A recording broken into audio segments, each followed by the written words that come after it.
Oi, gente! Bom, acho que como vocês puderam perceber pela minha ausência nos últimos momentos desse vlog, eu tô tendo uma semana bem cheia, porque é minha última semana de aula e na terça eu tive prova e trabalho pra entregar e pra apresentar. Aí ontem, né, quarta-feira, eu tive duas provas.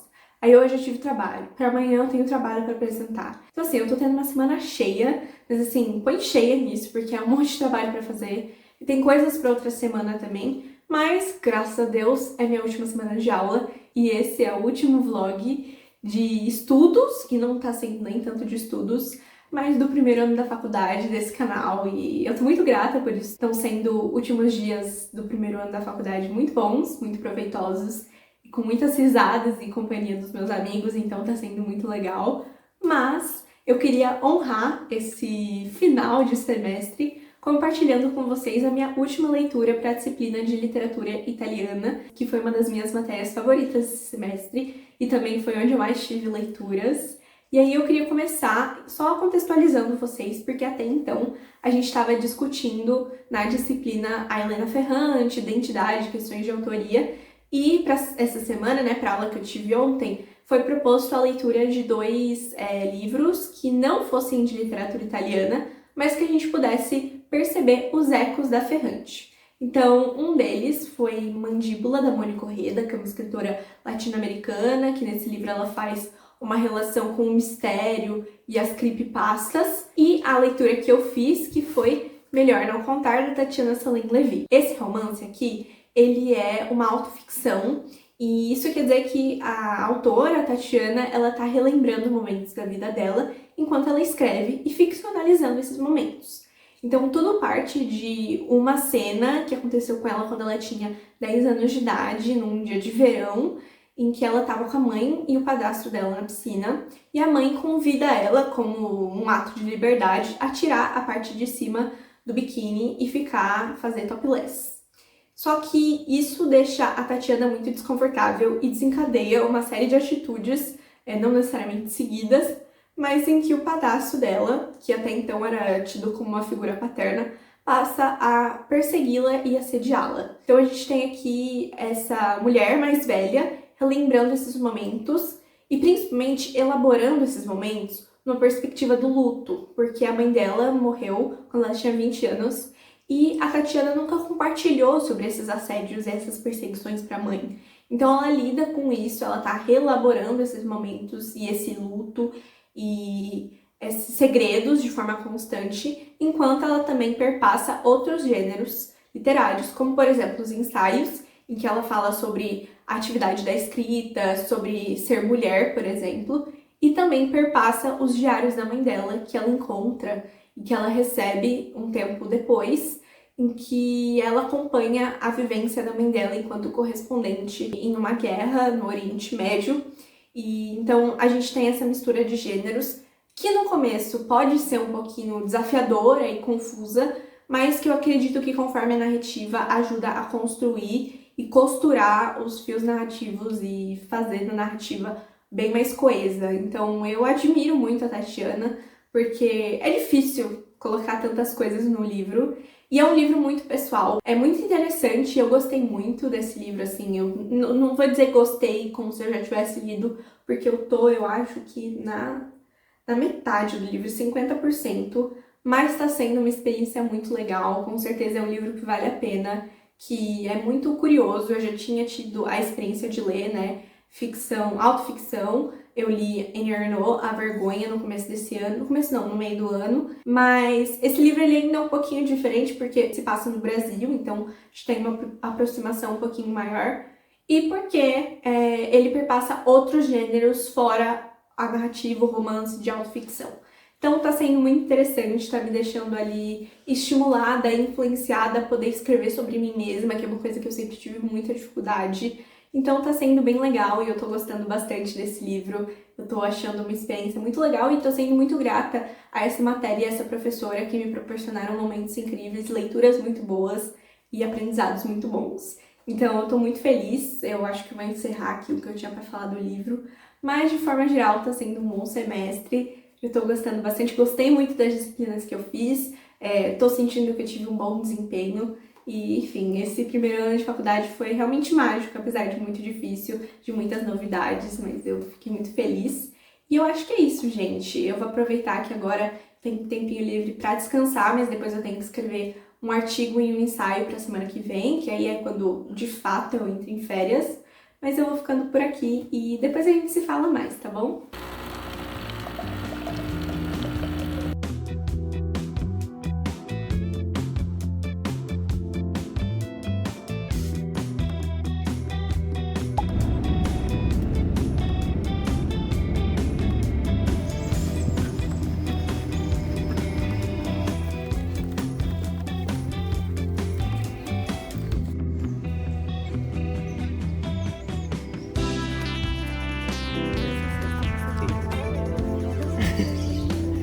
Ali tá muito legal lá.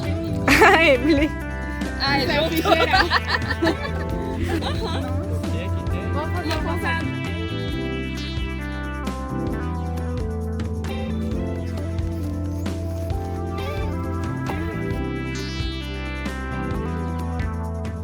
Oi, faz uns bons dias desde a última vez que eu apareci por aqui, né? Eu sei, mas é porque os últimos dias desse semestre foram um pouquinho caóticos e loucos. Eu aproveitei pra ficar com os meus amigos, aproveitar esses últimos momentos.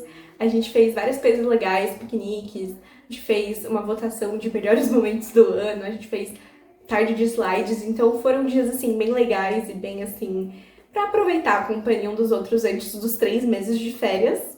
Mas agora é domingo e eu estou oficialmente de férias. Bem, não oficialmente, porque ainda tenho aqueles 2 textos para entregar. Mas tudo bem, porque eu não preciso ir para a faculdade. E aí eu pensei em aproveitar e juntar os livros que eu peguei na biblioteca para as férias e os livros que eu separei aqui na minha estante e mostrar para vocês quais são os livros que eu quero ler nesses próximos 3 meses. E eu tô bem animada. São muitos livros, assim, são 6 livros, 2 por mês. Um ritmo um pouquinho a mais do que eu tô acostumada, né? Esse ano eu li, acho que uma média de 1 livro por mês, assim, na maior parte dos meses. Mas eu tô bem animada também, porque eu acho que vale a pena e são bons livros, então eu tô bem animada mesmo. Bom, pra começar, eu tô com o primeiro livro, que ele tá comigo há um tempinho. Eu peço desculpas à minha irmã, porque eu meio que me apossei desse livro, que é O Feminismo é pra Todo Mundo, da Bell Hooks. Mas é porque eu não encontrei o timing perfeito pra ler esse livro, e eu não sei se eu vou encontrar ainda. Porque ele é um livro que, pra mim, ele lida com questões um pouquinho mais à frente dos meus conhecimentos de feminismo. E até por isso que eu peguei um outro livro na biblioteca, né? Porque esse livro ele já vai falar sobre políticas para o feminismo, educação feminista, questões raciais. E até por isso eu decidi pegar um outro livro sobre feminismo, né? Que foi Pensamento Feminista, Conceitos Fundamentais, organizado pela Luísa Buarque de Holanda e que tem textos de outras escritoras teóricas e feministas bem conhecidas aí, como a Gloria Anzaldúa, a Donna Haraday, a Judith Butler, enfim, outras pesquisadoras e teóricas muito bem renomadas e conhecidas. Então, esses 2 livros, eles são meio que complementares na minha visão, porque esse livro vai me dar os conceitos fundamentais e introdutórios, então ele vai falar sobre questões de gênero, capitalismo, patriarcado, sobre identidade, a questão racial um pouquinho, a identidade, a teoria queer. Então, essas questões um pouquinho mais abrangentes que esse livro vai trabalhar. Mas eu tenho a impressão, posso estar muito errada, de achar que esse livro, só por se chamar Conceitos Fundamentais, vai me entregar tudo de mão beijada, eu acho que não. Mas enfim, eu acho que esse livro talvez ele seja melhor para ler antes. E eu escolhi não pegar nenhuma teórica feminista muito bem consolidada e que não seja contemporânea, porque eu fiquei com um pouquinho de medo e um pouquinho de receio de não conseguir captar tudo que o livro quer dizer. Então, tipo, vou ler O Segundo Sexo da Beauvoir, quero muito ler, mas eu fiquei com medo de ser a minha primeira impressão e meu primeiro contato, assim como um livro da Judith Butler, sabe? Eu fiquei com medo de ser meu primeiro contato e não conseguir capturar tudo, então decidi começar por esses ensaios e depois ler esse livro da Bell Hooks. E aí eu vou organizar, assim, esse livro eu vou organizar pra ler, tipo, em partes, e depois que eu terminar de ler esse livro, eu vou ler o livro da Bell Hooks, e aí essas são as 2 primeiras leituras, um pouquinho, assim, teóricas e não tão ficcionais como é de meu costume. Mas aí a gente chega pro terceiro livro, né, porque já foram 2, que é No País dos Homens, porque eu decidi, assim, de fato, que ano que vem eu vou fazer aquele desafio de 12 livros, 12 meses no ano, lendo livros de países diferentes. E aí eu acho que esse é um bom livro para começar, porque eu já tenho aqui.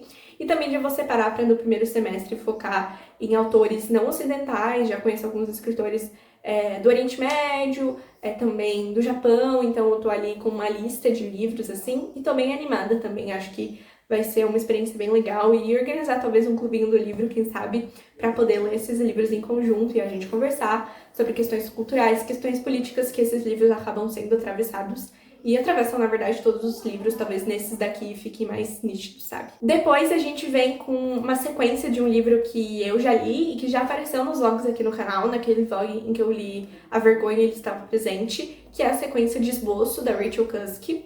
Essa sequência, porque é uma trilogia, Esboço, Trânsito e Mérito, e aí eu peguei só o segundo, porque normalmente esses livros são um pouquinho mais pessoais, assim, eles exigem mais um tempo para processar, e aí eu peguei Trânsito, só Trânsito na biblioteca, e ele segue a mesma personagem, que é a mulher recém-divorciada, que no primeiro livro tinha ido fazer um curso de escrita em Atenas, na Grécia, e nesse livro tá se mudando com os filhos dela para Londres. Então eu tô bem animada, porque eu gostei muito do primeiro livro. A Rachel Cusk foi um presente pra mim nesse ano de 2025. Foi uma descoberta muito positiva e eu tô bem animada também por essa leitura. O próximo é um livro que eu comprei, na verdade não comprei, eu ganhei alguns meses atrás e eu não li. E eu peguei ele porque eu já tinha ouvido muitas coisas boas a serem faladas sobre outro livro dessa autora, Caderno Proibido. E aí eu decidi pegar desse porque ele é mais desconhecido e eu gostei mais da premissa, que é Na Voz Dela, da Alba de Céspedes. E esse livro ele conta a história de uma mulher que está narrando os acontecimentos políticos e sociais da Itália no século XX a partir do ponto de vista dela.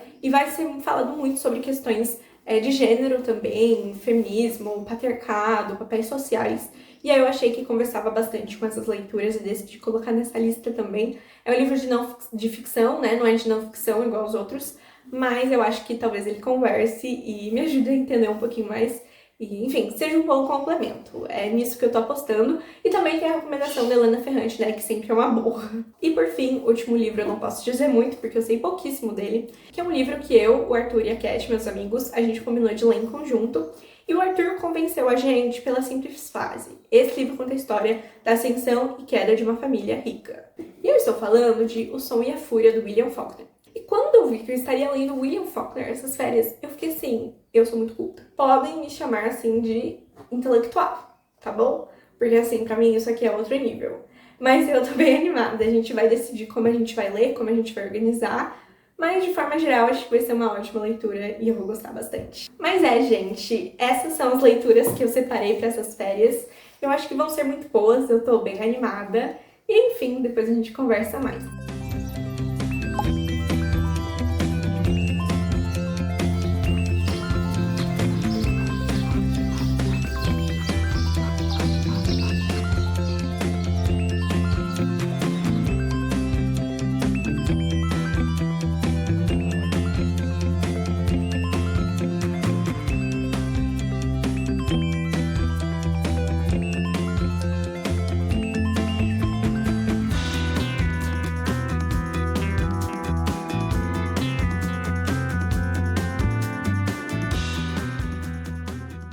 Bom, eu já tô falando muito nesse vlog e eu já tô perdida no espaço-tempo e no limbo, que são as férias. Que eu nem sei há quanto tempo eu tô gravando esse vlog, porque ao mesmo tempo que eu tô gravando esse vlog, eu comecei um outro vlog sobre leituras. Então, assim, tá meio caótico, um diário de leituras mais focado na minha próxima leitura, que eu vou falar daqui a pouquinho. Então, assim, tá um pouquinho caótico, eu tô meio confusa, mas estou aqui. E vim aqui fechar esse vlog contando pra vocês o que eu achei de Melhor Não Contar e dando atualizações literárias que vão se seguir, assim, no próximo vlog. Aqui é só o comecinho, porque eu acabei de começar esse livro, mas, enfim. Eu terminei Melhor Não Contar, eu demorei um tempinho pra continuar a ler, mas, assim, no momento que eu voltei a ler, eu devorei o livro, só que dos 50% até os 100%, né, a metade final do livro, ela é bem mais pesada e ela toca em pontos muito mais sensíveis, na minha opinião. Porque vai ter um relato de um aborto que a Tatiana sofre. Ela vai atrás de interromper a gravidez dela, ela mora em Portugal, então lá é legalizado. E aí tem esse relato de como é esse processo do corpo, né? Expelir ali o feto, assim, o bebê em formação. E aí é bem bem desconfortável, bem assim, desconcertante, porque perpassa não só uma página, mas várias páginas do livro. E é muito pesado de ler, assim, não só porque se trata de um aborto, mas porque evoca nela muitas sensações, assim, e muitos sentimentos até um pouquinho contraditórios. E também acontece no livro em que ela conta quando ela confronta esse padrasto abusivo e assediador numa viagem que ela faz e que ela encontra ele. E é bem também difícil. Então eu sinto que essa metade final ela toca em tópicos mais sensíveis do livro. O livro fica muito mais assim pessoal e íntimo. Já era muito porque se trata de autoficção, mas tem alguma coisa ali que me deixa mais desconfortável. Não consigo nem expressar muito bem porque são coisas muito pessoais e muito íntimas dessa escritora. Mas é um bom livro, eu super recomendo, assim, eu acho que é uma experiência válida de leitura e de escrita, assim. Tem muita coisa que dá pra se aprender ali, pensar na autoficção, e me deixou muito curiosa para conhecer outras obras da autora, como Vista Chinesa, que ela intitula, né, ela não chama nem de autoficção, porque não é a história dela, mas que ela escreve a partir da experiência de um abuso sexual que uma amiga dela tem, e ela nomeia de alterficção. Então, assim, eu não posso mentir que não foi um livro que me deixou curiosa para ler outros livros da Tatiana, pelo contrário, fiquei muito interessada, mas eu não sei nem se eu consigo elucidar e falar mesmo de como foi esse livro para mim, porque ele toca em pontos muito pessoais, eu não consigo nem dar uma nota para vocês terem noção. É uma experiência muito difícil e muito diferente do que eu já tive, até mesmo com Annie Ernaux, assim, eu senti que acho que por tratar de muitos mais assuntos. A Annie Ernaux, quando eu li A Vergonha, fala do relacionamento do pai dela, né, com o pai dela, uma violência que ele faz com a mãe dela, e claro, é muito pesado. Mas esse livro, ele aborda tantos temas que eu não consigo nem processar para listar eles para vocês. Então, assim, ele é um livro que toca muito em temas sensíveis mesmo, assim, mas é muito interessante de se ler. Eu acho que é interessante para entender como funciona a autoficção e para repensar sobre escrita. Mas, como eu estava lendo um livro bem pesado e eu vinha de leituras muito densas, eu decidi que para começar essas férias eu vou começar a ler uma fantasia. E aí eu decidi continuar a saga do Prazeres Violentos, que apareceu em alguns dos vlogs passados, com A Dama do Destino, que é um spin-off. Eu vou dizer pra vocês que eu não sei muito do que se trata, eu tô indo meio às cegas mesmo, é o que eu gosto de fazer na maioria das vezes. Porque eu sinto às vezes que a sinopse nos dá muitas informações em livros de fantasia que poderia ser simplesmente descobertas conforme a leitura, sabe? Então assim, eu tô animada pra essa leitura, apesar de não saber muito, mas eu gosto dos livros da Chloe Gong, eu gosto do que ela escreve, eu gosto do mundo que ela constrói, então assim, não sei se tem muito como eu ser decepcionada, mas eu tô bem animada e, enfim, tô muito contente em ler A Dama do Destino, porque eu sinto que a gente vai ter, pelo menos, referências a esses personagens da outra duologia que eu amo tanto. Não sei se eles são imbatíveis, assim. Eu não sei se eles são comparados a estes. Eu acho que eu ainda prefiro a Juliette e o Roma, mas tô animada, assim, vou dar uma chance. E eu acho que eu vou continuar a falar desse livro aqui no próximo vlog. Então eu espero que vocês gostem. Acho que vai ser um vlog de leitura bem mais focado na leitura de Dama do Destino e na sequência. Então eu espero que vocês gostem desse vlog. Eu tô bem animada também. E espero que esse vídeo tenha sido bem legal pra vocês, quanto foi pra mim. Realmente foi um vlog, assim, de fechamento de semestre, apesar de eu já estar de férias. Eu mostrei aqui como foi o meu final de semestre, foi bem conturbado, mas foi bem legal e eu tô muito animada pro próximo. Então é isso, gente, é isso que eu tinha a dizer pra vocês. E acho que é isso. Tchau!